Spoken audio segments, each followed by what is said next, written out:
स्वागत है आपके अपने YouTube चैनल मिस्टर नॉलेज में। तो मैं अतुल आपके लिए लेकर आ चुका हूँ कक्षा 8 की पहली इकाई परमेय संख्याओं की प्रश्नावली 1B लेकर। तो हम देखते हैं कि 1B में कैसे सवाल है। तो 1B का पहला सवाल है, निम्नलिखित कथनों में सत्य असत्य बताइए। हमें सत्य असत्य बताना है इसमें। तो पहला क्वेश्चन है -4/5 प्लस -4/5 इक्वल -8/5। तो हमें आप बताओ कि ये सत्य है कि असत्य है। इन दोनों के जोड़ने पर क्या माइनस की 8/5 आएंगे? तो आइए देखते हैं। पहले तो हम इन दोनों परमेय संख्याओं के हरों का लासा लेते हैं। इन दोनों परमेय संख्याओं के हरों का लासा आया 5 1 गुणा 4 करेंगे 4 1 4 माइनस के। अब ये ऋणात्मक संख्या है तो यहाँ पर हम ऋण लगा देंगे। 5 1 5 4 गुणा 1 करेंगे 4 1 4 इक्वल -8/5। तो माइनस की संख्याएं हैं तो ये जुड़ जाएंगे। समान चिन्ह की संख्याएं हो तो वो जुड़ जाएंगी। -8 हो जाएगा। -8/5 इक्वल -8/5। तो ये सवाल सही है क्योंकि ऋण के 4/5 और धन ऋण के 4/5 को जोड़ने पर हमें ऋण के 8/5 मिला। तो ये हमारा क्वेश्चन पहला सही है। तो आप प्लीज इसे नोट कर लीजिए। नोट कर लिया होगा आपने।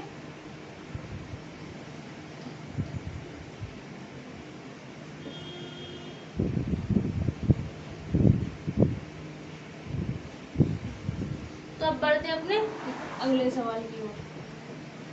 दूसरा है ऋण की 6/7 धन 6 एक परमेय संख्या नहीं है। परमेय संख्या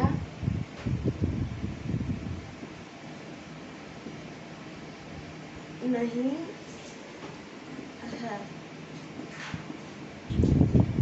तो पहले तो हम इन दोनों संख्याओं का लासा लेंगे। इन दोनों परमेय संख्याओं के हरों का हम लासा लेंगे। तो कितना आया लासा? इसके बटे में हम 1 कर सकते हैं।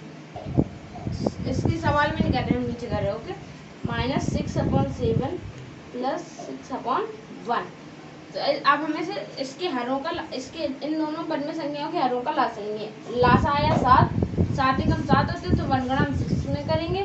-6 प्लस 1 7 7 होते हैं तो 7 गुणा 6 में 6 7 42। तो अब हम 42 में से 6 माइनस कर देंगे क्योंकि ये प्लस ही ये माइनस की है। तो 12 में से 6 गए, 6 बचे, यहाँ पर बचे 3, 36/7।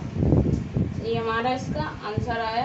आंसर नहीं आया, इसका उत्तर आया, मतलब इस सवाल का आया। और इसमें लिखा है कि इसके जोड़ने इसका योगफल, दोनों परमेय संख्याओं का योगफल परमेय संख्या नहीं है। तो हमने देखा कि इन दोनों परमेय संख्याओं का योगफल परमेय संख्या ही है। तो ये क्वेश्चन गलत है, ये कथन गलत है। तो हम देखते हैं अपना अगला क्या है, क्या लिखा है। अगला सवाल है, तो अब दोस्तों बढ़ते हैं अपने अगले सवाल की ओर।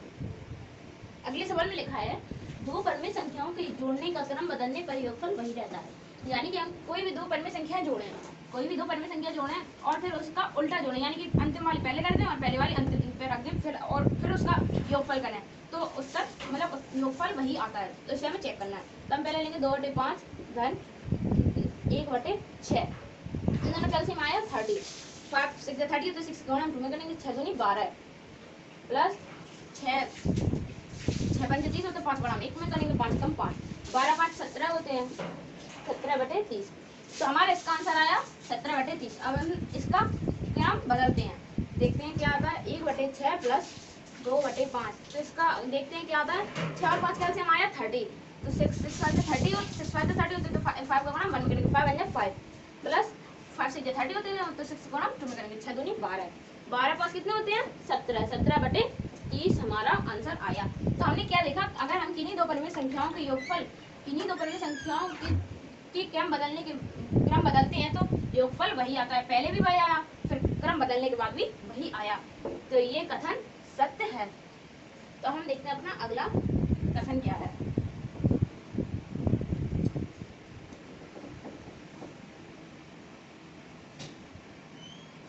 अगला कथन है चौथा है तीन परमीय संख्याओं का योगफल परमीय संख्या नहीं होता है। यानी अगर हम कोई तीन परमीय संख्या जोड़ें तो क्या उसमें बताएगा कि उसका योगफल परमीय संख्या नहीं होगा। तो अब हमें ये चेक करना है। तो हमने लिया 2/1, 3/2 और 2/4। तो अब हम इन तीनों संख्याओं का को पहले वो योगफल में लिखेंगे, मतलब ऐड में लिखेंगे, प्लस 3/2 प्लस 2/4। ओके, तो हम इन तीनों परमीय संख्याओं के हरों का लासा लेंगे। लासा आया 4, 1 चौको 1 4 4 होता है, तो 4 ग्राम 2 में करेंगे, 4 2 8 प्लस 8 2 4 है तो 2 ग्राम 6 में करेंगे, 6 दूनी मतलब 2 को ग्राम 3 में करेंगे, 3 दूनी 6 प्लस 4 एकम 4 होते हैं तो 2 एकम 2 भी हो जाएंगे। तो 6 2 8 8 8 16 16/4। ये क्या आया? 16/4 हमारा आंसर आया। तो उसमें लिखा था कि तीन परमीय संख्याओं के योगफल कभी परमीय संख्या नहीं आता है। तो हमने प्रूफ कर दिया कि तीन परमीय संख्याओं का योगफल परमीय संख्या ही आता है। इसे हम और सॉल्व कर सकते हैं। 4 1 4 4 4 16। तो अब देखते हैं 4/1 हमारा फाइनल उत्तर आया। तो यानी कि तीन परमीय संख्याओं का योगफल भी परमीय संख्या ही आता है। तो ये गलत है। ओके, तो आइए दोस्तों हम बढ़ते हैं दूसरे के पहले सवाल की ओर। तो पहले हम देखते हैं दूसरा सवाल क्या है। निम्नलिखित परमीय संख्याओं को जोड़कर बताइए कि योगफल परमीय संख्या है अथवा नहीं है। तो पहला सवाल है ऋण के 3/4 और 3। ओके, ये है। तो पहले तो हम इन दोनों के हरों को देखेंगे, इन दोनों परमीय संख्याओं को के हरों को देखेंगे। धन 3 इसका हर नहीं है तो इसके बटे में हम 1 लिख लेंगे। तो इसका हल भी आ गया, इसका एलसीएम आया 4, 4 1 4 होते हैं तो 1 को गुणा 3 में करेंगे, 3 1 3 3 1 3 माइनस 3। अब आया प्लस 1 4 4 तो 4 गुणा 3 में 4 3 और 12। तो 12 में से 3 के कितने बचे? ये बचे 9। 9/4 हमारा आंसर आया। 9/4 हमारा आंसर आया। तो आपको मैं बता दूं कि 9/4 एक परमीय संख्या है।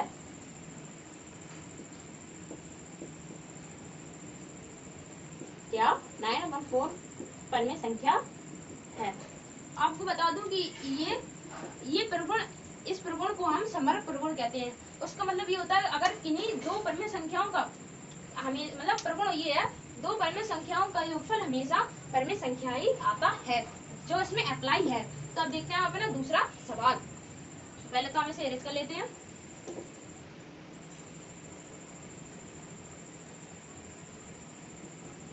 दूसरा सवाल है ऋण 1 और ऋण 2/3। ये हमारे सवाल है। तो अब हम देखेंगे, इसके बटे में हम 1 लिख लेंगे क्योंकि इसका हल नहीं है तो इसका हल आ जाएगा। प्लस ऋण के 2/3, इसमें ब्रैकेट लगा देते हैं, इसमें ब्रैकेट लगा देते हैं। ओके, तो हम इन 1 और 3 का एलसीएम कितना आया दोस्तों? 3। तो 1 3 3 तो 3 का गुणा 1 में करेंगे, 3 1 3 माइनस के। तो ये माइनस 3 1 3 होते तो 1 का गुणा 2 में करेंगे, 2 1 2। तो ये बचे -3 और -2 कितने हो गए? माइनस के 5/3। ये भी परमीय संख्या है। क्या है ये? परिमेय संख्या। तो पहला वाला भी परमीय संख्या थी और ये वाला भी परमीय संख्या है। यानी कि इसमें ये होता है निम्नलिखित परमीय संख्या को बताइए कि इसमें क्वेश्चन क्या था, निम्नलिखित परमीय संख्याओं को जोड़कर बताइए कि योगफल परमीय संख्या है अथवा नहीं है। तो हम इसमें कह सकते हैं कि निम्नलिखित परमीय संख्याओं को जोड़ने पर योगफल परमीय संख्या ही आया। ओके, तो अब बढ़ते हैं अपने अगले सवाल की ओर।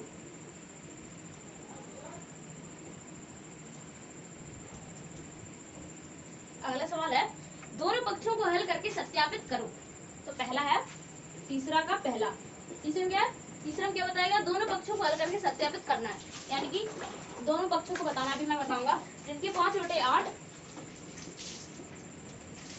धन ऋण के 9/13 बराबर ऋण के 9/13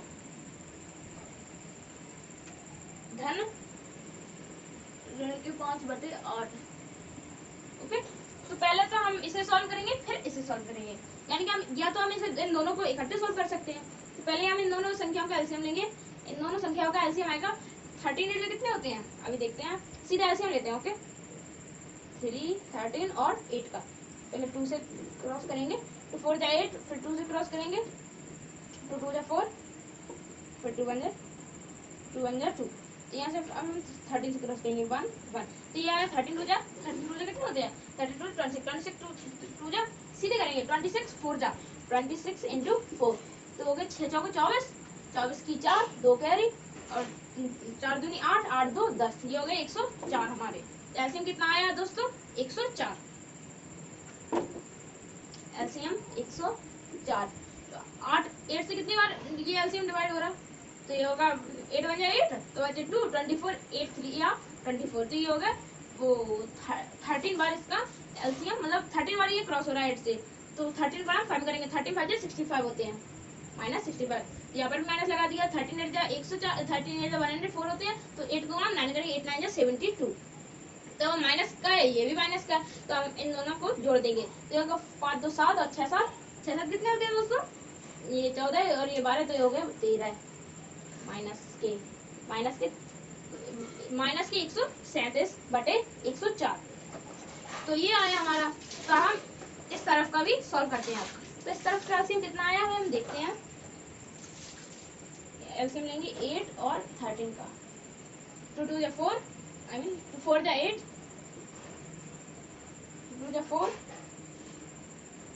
2 1 जा 2, 13 से हम इसे 13 काट देंगे, 30 में 13, तो बचे 13 2 जा 26 26 4 जा 104, तो ये हमारा एलसीएम है 104, तो हम 30 से ऐसे क्रॉस करेंगे, 13 8 जा 104 होते हैं, 13 8 जा 104 होते हैं, तो 8 को गुणा हम 9 में माइनस के 9 में करेंगे, तो 8 9 जा 72 माइनस के, और ये माइनस क्या है 8 104 8 से 13 बार डिवाइडेड हो रहा है, तो हम 13 को गुणा 5 करेंगे, 13 5 जा 65। ओके, तो हम इन दोनों को जोड़ देंगे क्योंकि दोनों के चिन्ह समान है, इसीलिए हम इन दोनों को जोड़ देंगे, तो कितना है 6 5 मतलब 5 2 7 और 6 7 6 13 माइनस के 137 बटे 104, तो इससे ये सिद्ध होता है, अभी बताता हूँ, LHS बराबर RHS, हमारा दायां पक्ष और बायां पक्ष बराबर आ रहा है, तो इसका मतलब ये होता है दोनों पक्षों को हल करके सत्यापित होता है कि अगर हम इन दोनों का क्रम भी बदल देते हैं, तो इन दोनों मतलब इनका उत्तर वही का वही आएगा। इस प्रगुण को हम क्रम विनिमय प्रगुण भी कहते हैं, यानी कि इस प्रगुण को हम कम्यूटेटिव प्रगुण कम्यूटेटिव प्रॉपर्टी कहते हैं। तो अब बढ़ते हैं अपने नेक्स्ट क्वेश्चन की ओर। नेक्स्ट सवाल हमारा क्या है देखते हैं।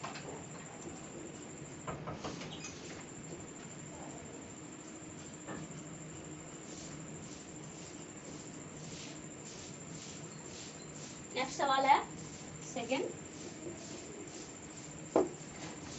3 प्लस माइनस के 7 अपॉन 12 इक्वल माइनस के 7 अपॉन 12 प्लस 3, ये है। तो मैंने अभी आपको एक सवाल बताया था, इससे जस्ट इसी के पहले सवाल बताया, तो वैसा ही सवाल है ये, तो प्लीज इस सवाल को आप खुद कीजिए, क्योंकि मैंने आपको बताया था पहले, तो आप इसको कर सकते हैं, तो प्लीज इसे खुद कीजिए, तो प्लीज इसे नोट कर लें। तब हम बढ़ते हैं अपने नेक्स्ट क्वेश्चन की सवाल की ओर। नेक्स्ट सवाल है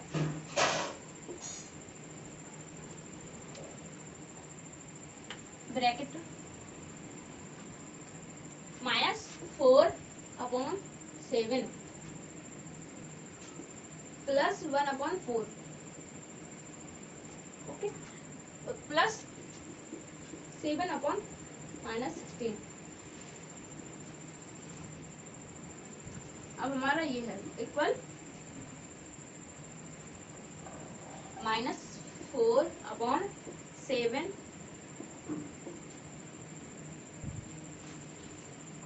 प्लस 1 अपॉन 4 प्लस 7 अपॉन -16, तो ये है। तो इसमें भी हमें सत्यापित ही करना है, तो पहले हम इस बड़े ब्रैकेट को सॉल्व करेंगे, फिर इस छोटे ब्रैकेट को इससे ऐड करेंगे। ओके, तो पहले इस बड़े ब्रैकेट को सॉल्व करते हैं, फिर इस तरफ को भी तो करना है, तो पहले करते हैं इसकी ब्रैकेट को खोलते हैं। पहले ये हो गया -4 upon 7 plus 1/4 plus 7/-16 12 -4/7 plus 1/4 plus 7/16 -16। Okay, तो अब हम 7 और 4 कैल्सियम लेंगे, कितना आया? 7 चौको 28, 7 चौको 28, 7 चौको 28, तो 4 को काम 4 4 चौको 16 माइनस के 4 4 7 या 28, तो 28 होते हैं, तो 7 को हम 1 में करेंगे, तो 7 1 जा 7, तो ये कितना हो गया? 16 में से 7 के कितने बचे? 6 में से 7 गए, ये बचे 9, हमारे माइनस के 9/28 हमारा इस तरफ का, मतलब LHS हमारा आ गया। LHS अभी नहीं आया है, तो अभी इसको भी तो ऐड करना है, प्लस 7/-16। तो अब हम इन दोनों को भी ऐड करेंगे। ओके, तो इन दोनों का एलसीएम कितना आया? एलसीएम हमें यहाँ पर चेक करना पड़ेगा अभी, 28, 16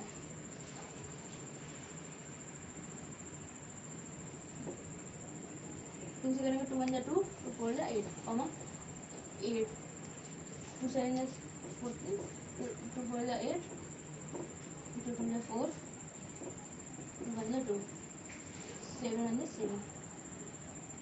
हाँ, तो कितना आया?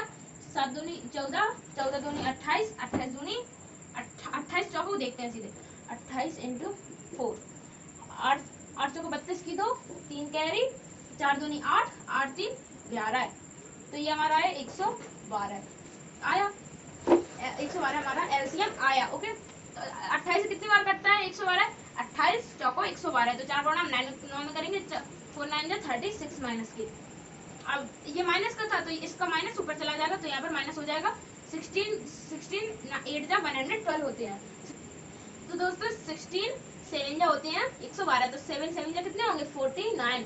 तो हम ये माइनस की, ये भी माइनस की, तो हम इन दोनों को ऐड कर देंगे। ओके, तो ये कितने हो गए? 9 6 15 की 5 1 कैरी, तो 6 4 4 8 होगा, ये माइनस के 85/112 है। ये हमारा इस तरफ का आ गया, LHS आ गया हमारा भी। अब हम RHS को निकालेंगे, कितना आएगा हमारा RHS? -4/7 प्लस इसका कैल्शियम आया, इसको अभी ब्रैकेट लगे रहने दो, इसका कैल्शियम आया 16 और 4 कैल्शियम कितना आया? 16 है, हाँ?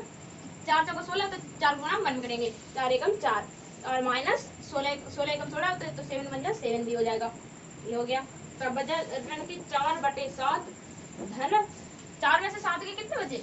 ये बचे माइनस के 3/16। तो 7 और 16 कैल्शियम कितना आया? 7 और 16 कैल्शियम अभी हम देखते हैं, तो इसका भी कैल्शियम 112 ही आएगा, क्योंकि 16 7 जा 112 होते हैं, तो इसका भी 112 ही आएगा। तो 7 16 जा 112 होते हैं, तो 16 गुणा 4 करेंगे, 16 4 जा 64 माइनस के यहाँ पर भी लगाएंगे, 16 7 जा 112 होते हैं, तो 7 का गुणा 3 करेंगे, 7 3 21। तो कितना आया? 4 1 5 6 2 8 माइनस के 85/112 हमारा RHS भी आया। तो हमने क्या देखा? LHS बराबर RHS, दायां पक्ष बराबर बायां पक्ष। इसमें एक प्रगुण है कि अगर किन्हीं 3 परमेय संख्याओं का योग, हमेशा बताता हूँ, रुको, 3 परमेय संख्याओं का योगफल हमेशा परमेय संख्या ही मैं आपको बता दूं कि मैंने आपको ये सवाल बताया, इसमें सहचर प्रगुण लागू होता है, यानी कि इसमें एसोसिएटिव प्रॉपर्टी लागू होती है। तो इसका क्यों वो होती है, प्रॉपर्टी लागू क्यों होती है सहचर प्रगुण की? तो देखते हैं, 3 परमेय संख्याओं के जोड़ने के लिए पहली 2 परमेय संख्याओं के योगफल में तीसरी जोड़ें, या पहली संख्या अंतिम 2 संख्याओं के योगफल में जोड़ें, तो दोनों ही स्थितियों में योगफल समान होता है। तो मैं आपको और एक्सप्लेन करता हूँ, जैसे उसमें बताया गया है, या तो आप पहली और दूसरी संख्या को जोड़ने के बाद तीसरी संख्या को जोड़ें इसमें, या तो आप पहली और तीसरी को, मतलब पहली में अंतिम 2 संख्याओं के योगफल को जोड़ें, यानी कि मैंने आपको इसमें बताया था, पहले हमने अंतिम 2 संख्याओं के योगफल में पहली संख्या जोड़ी है। तो अगर एक और भी होता है, अगर हम पहली और दूसरी को जोड़ लें, ये है, तो अगर हम मतलब यही तो होते हैं, और एक और होता है, अगर हम पहली और अंतिम को जोड़कर बीच वाली संख्या को उन दोनों परिमेय संख्याओं के योगफल में जोड़ना है तो योगफल समान ही आएगा। तो अब हम बढ़ते हैं अपने अगले सवाल की ओर। प्लीज आप इसे नोट कर लीजिए।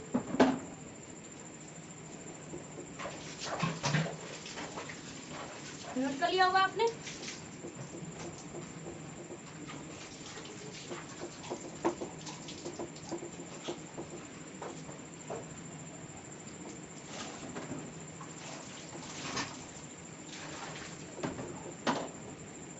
अब आता है चौथा सवाल।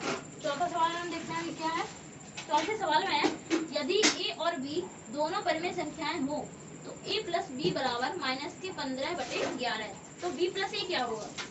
तो मैं आप इस सवाल में क्रम विनिमय प्रगुण लागू होता है। तो मैंने आपको बताया था या तो हम पहली और दूसरी संख्या को पहली और दूसरी परिमेय संख्या को जोड़ दें तो उत्तर परिमेय संख्या आएगा। अगर हम वही आएगा, अगर हम अंतिम और पहली परिमेय संख्या को जोड़ दें तो उत्तर वही आएगा। जैसा कि सवाल में बताया गया कि अगर a प्लस बी बराबर माइनस के 15/11 हो तो b प्लस a कितना होगा।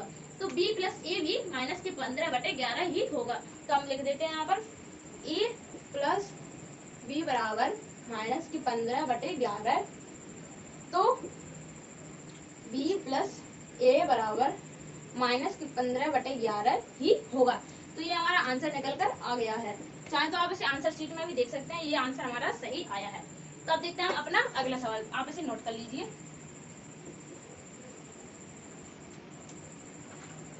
देखते हैं अब अपना अगला सवाल। अगले सवाल में क्या है, निम्नांकित रिक्त स्थानों की पूर्ति अपनी अभ्यास पुस्तिका में कीजिए। पांचवा है, निम्नांकित रिक्त स्थानों की पूर्ति अपनी अभ्यास पुस्तिका में कीजिए। तो इसमें रिक्त स्थान है, कुछ नहीं है इसमें।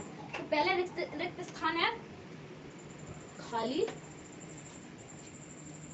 इसमें ये ब्लैंक है यानी कि ये खाली है, प्लस -12/7 इक्वल -12/7 प्लस 5/-11। तो इसमें आपको फिल करना है कि इसमें क्या आएगा। तो मैं आपको बता देता हूँ, इसमें भी क्रम विनिमय प्रगुण ही लागू होता है, क्योंकि अगर पहले और दूसरी संख्या को जोड़ें, मतलब इसमें पहली और दूसरी संख्या दूसरी और पहली संख्या के बराबर है, यानी कि ये इससे मैच खाती है तो ये भी इससे मैच खाती होगी, यानी कि ब्लैंक बराबर इक्वल टू 5/-11 ही आंसर होगा। ओके, तो अब देखते हैं हम अपना नेक्स्ट। इसमें क्या है, इसे रेस कर देता हूँ।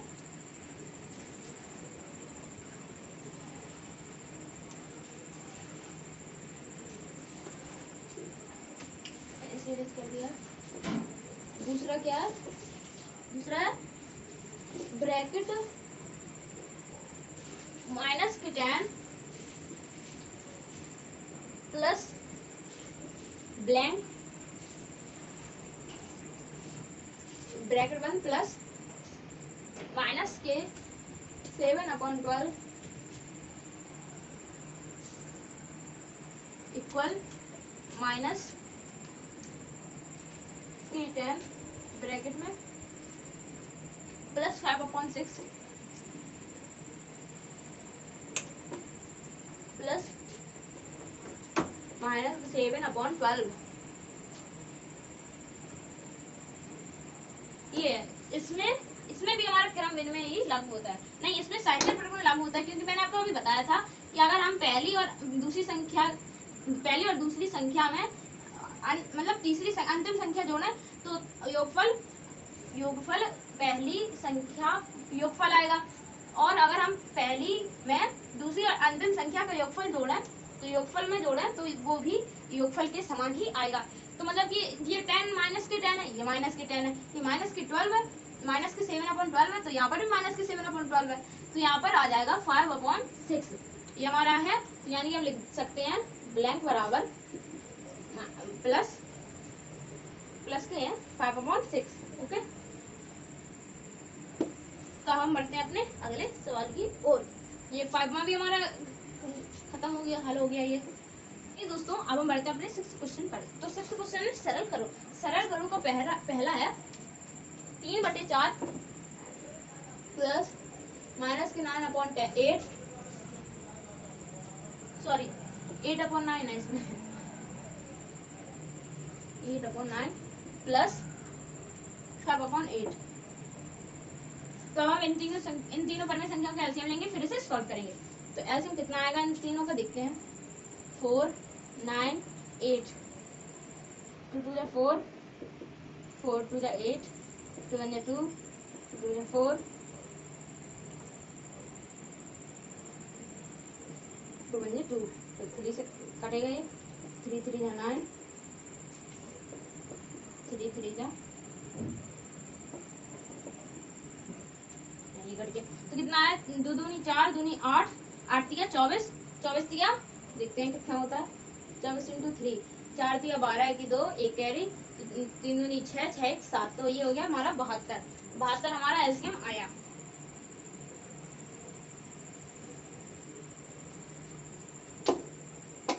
बहत्तर, 4 से 72 कितने बार कटता है, 4 4 एकम 4, ये बचे 3, 32 एंड की होगा 1 और 8 18 बार कटता है। 18 4 जा कितने होते हैं 72, तो 18 का मान 3 में करेंगे, 18 3 जा कितने होते हैं 54, माइनस 9 8 72 होते हैं, तो 8 का मान 8 में करेंगे, 8 64 प्लस, तो 8 9 72 होते हैं, तो 9 का मान 5 में करेंगे, 9 5 जा 54, 9 हाँ 9 5 जा नहीं 9 5 जा 45 होते हैं। ओके, पहले हम प्लस और प्लस की संख्याएं जोड़ लेते हैं, 45 और 54 को जोड़ लेते हैं, तो कितना होगा 99 माइनस 64 अपॉन 72, 9 में से 4 गए 5 बचे, 9 में से 6 गए 3 बचे, 35/72 हमारा आंसर आ गया है। ओके, तो अब हम देखते हैं अपना नेक्स्ट सवाल। नेक्स्ट है -9/10 प्लस 22/15 प्लस 13/-20। मैंने अभी आपको ये सवाल बताया, तो प्लीज आपको ये सवाल समझ में आ गया होगा, तो प्लीज आप इसे खुद कीजिए। ओके, तो आप बढ़ते हैं अपने नेक्स्ट सवाल की ओर। आप लोग इसे नोट कर लीजिए और इसे भी नोट कर लीजिए।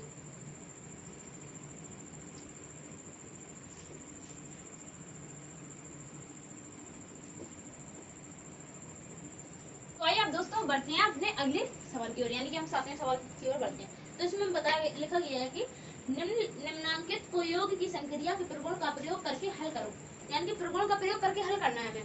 तो पहला देखते हैं क्या है, 3/7 धन ऋण के 5/14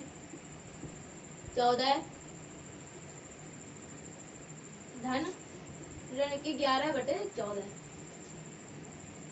तो इसमें कौन सा प्रगुण आ रहा है दोस्तों, तो इसमें सहचर प्रगुण आ रहा है, तो हम सहचर प्रगुण की सहायता से इसे हल करेंगे। तो सहचर प्रगुण कैसे करना है, तो पहले हम दो संख्याओं को जोड़ेंगे, यानी कि ऐसे करेंगे हम 3/7, हम कोई दो ले सकते हैं, ये दो ले सकते हैं, ये दो ले सकते हैं, ये बाद में जोड़ सकते हैं इसमें, तो हम लेंगे 5/14 प्लस माइनस के 11/4। सबसे सिंपल होगा 5/14 प्लस माइनस के 11/14, क्योंकि इसके हर भी समान है, हमें कुछ करना भी नहीं पड़ेगा। तो अब इन दोनों का एलसीएम कितना आया, 7 14 का, इसका आया 14, 7 दूनी 14, 2 का नाम 3 का 3 दूनी 6 प्लस ये माइनस आ जाएगा यहाँ पर -5, 40 में 40 होते हैं 1 का नाम 5 करेंगे तो 5 आ गया यहाँ पर, तो ये बचा -11/14, 6 में से 5 गए 1/14 धन ऋण के 11/14, तो इनका एलसीएम आया 14 ही आया, तो 1 -11, तो 11 में से 1 गया माइनस के 10/14 आंसर आया। अगर हम इन दोनों को पहले ऐड करते फिर इसे ये बाद में करते, तो अभी हमारा आंसर माइनस के 10/14 ही आता। तो अब देखते हैं हम दोस्तों अपना अगला सवाल। अगला सवाल है 2/5 धन ऋण के 8/3 प्लस 4/-5 प्लस -2/3। ये दोस्तों मैंने अभी आपको कितने सवाल बता दिए हैं, पूरे 7 सवाल बता दिए, हमारा लास्ट क्वेश्चन रह गया। तो अगर आपको वीडियो में ऐसा सवाल आया है दो बार या एक बार सवाल आया है ऐसा, तो प्लीज आपको वो समझ में आया होगा, तो प्लीज इस सवाल का खुद कीजिएगा। तो थैंक यू दोस्तों।